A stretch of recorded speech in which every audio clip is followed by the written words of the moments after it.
Well, I think it changed completely. You know, it's a game, and we've seen so far in the games that have been played how the urgency, how the emotional side, it creates more chaos in some moments in the game, and how you navigate into those moments of chaos is how it's gonna define if you can make you can win the game or not. No? And I think it's gonna be moments where we're gonna see similar things as we see in the regular season, where the opponent can control the game, or you can control the game, but there is other moments that the intensity, the energy, the atmosphere, the urgency of winning that first game, it changed completely how the game goes, and it creates more type of chaos in some moments throughout the game. And I think so far we've had a good experience in the Open Cup, that it could be a similar type of situation, and we want to translate that experience into these games. Is there anything in particular from the Open Cup that you're hoping kind of translates when it comes to that intensity into the playoffs? Yeah, I think first of all we've played 2 away games against San Jose and Minnesota, 2 tough teams to play away, and we have different experiences there. You know, against San Jose we were behind the score all the time, and we were able to tie the game and go to the PKs. And in the PKs we had a good personality, good character, and we were able to pass to the next round. Against Minnesota, we were ahead and they tied, and I think we had that belief and that willingness to win the game, and at the end of the game we were able to win it. And I think those examples helps how games could go in this playoff. After a rest and all that, does this week seem more like a playoff week? Do you feel that energy? Yeah, I think it's a week because it's a long time since we played the last game, and we're gonna play the next game. We built it kind of slow. You could see the game.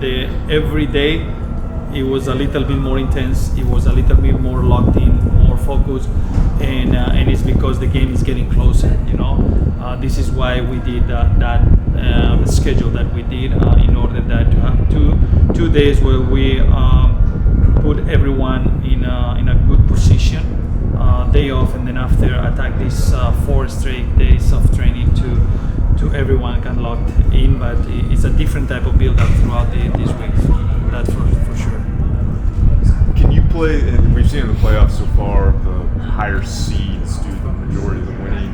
Can you play the underdog card at all going in this series? I mean, it is clear that why it's really important to have a good regular season and to have the home advantage. I think so far we've seen in every game that is played, even the wild card games, the home teams won.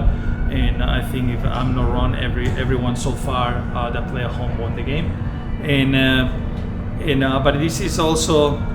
There's always a team that it changes and disrupt that situation, no? And for us, is to be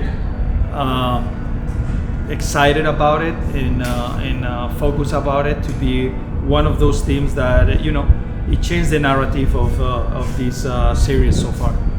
Do you? I don't know if you can answer this without giving away your game plan, but considering what they present in attack. Can you maybe be a little more conservative and maybe want to counterattack more than usual, or is it kind of just something you see how the game plays? I mean, one thing that we've learned in these games, you cannot have only the conservative mentality, because if you only have that conservative mentality, the opponent is gonna keep growing throughout the game.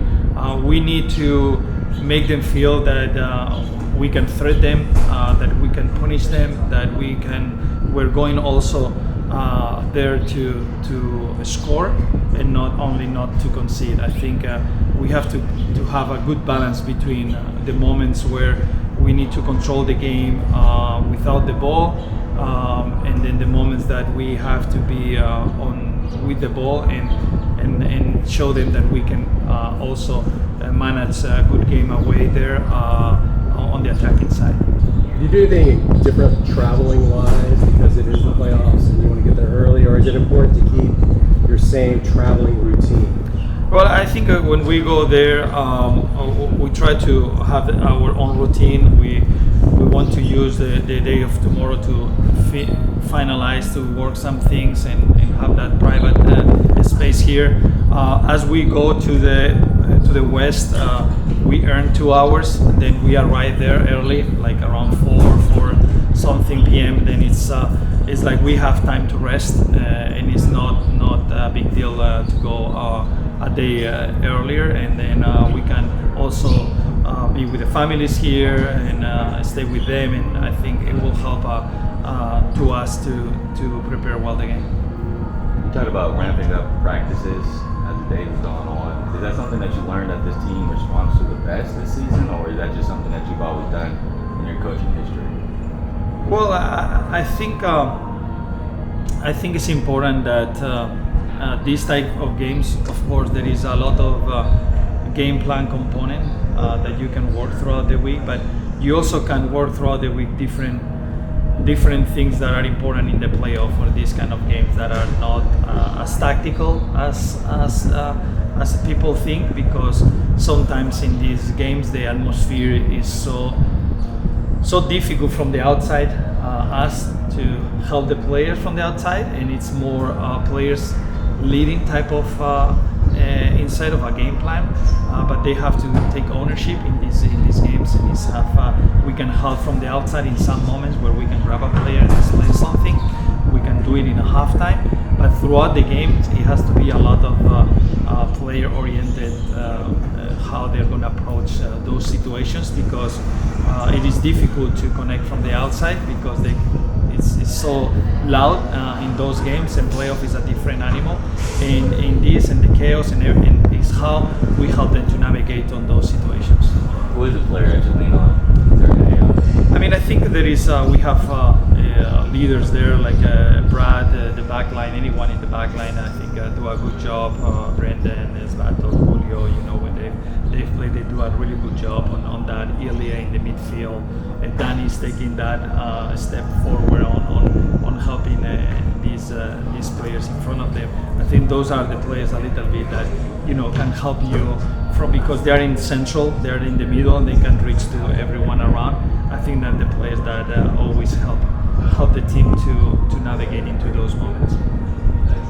Would you consider man marking either Song or Luanga, or? I think so far it's we know we have to be close to them, but it will be depending in what zones. There are players where they navigate and they move in different areas. Sometimes they're high, sometimes they're low, sometimes they're wide, sometimes they're central. Then for us, it's more like inside our zonal defensive approach, where they are and who is in charge of who. And you said Pukari's ready to go, right? Yeah. Listos is ready. Yeah. Besides Brandon and Diego Rubio, everyone is ready to go. So Rubio, no go. The playoffs, but in terms of big picture, the importance of getting here for the franchise, you were brought in after a couple of years where you didn't get this far. So you just speak to the big picture for us as you can make this. Well, I think as I said when we play the Open Cup, start the Open Cup is every game will put you closer to the final objective. Then I think to think too ahead, it doesn't help because it's still a long way to go. And for us is focus on this first round of best of 3. Then can we do the best that we can to get to the next round? Then if we do a good job, will put us in a position to get the next round and we'll put closer to the final objective. But right now our focus is the first game. Can we win this first game of the series and then come back home with the opportunity to move to the next one? And I think I will go more round to round or game by game in in this particular case because it's could be 2 or 3 games. Can we go game by game and from there move forward? But right now our focus is how we can perform really well against LFC in this first game.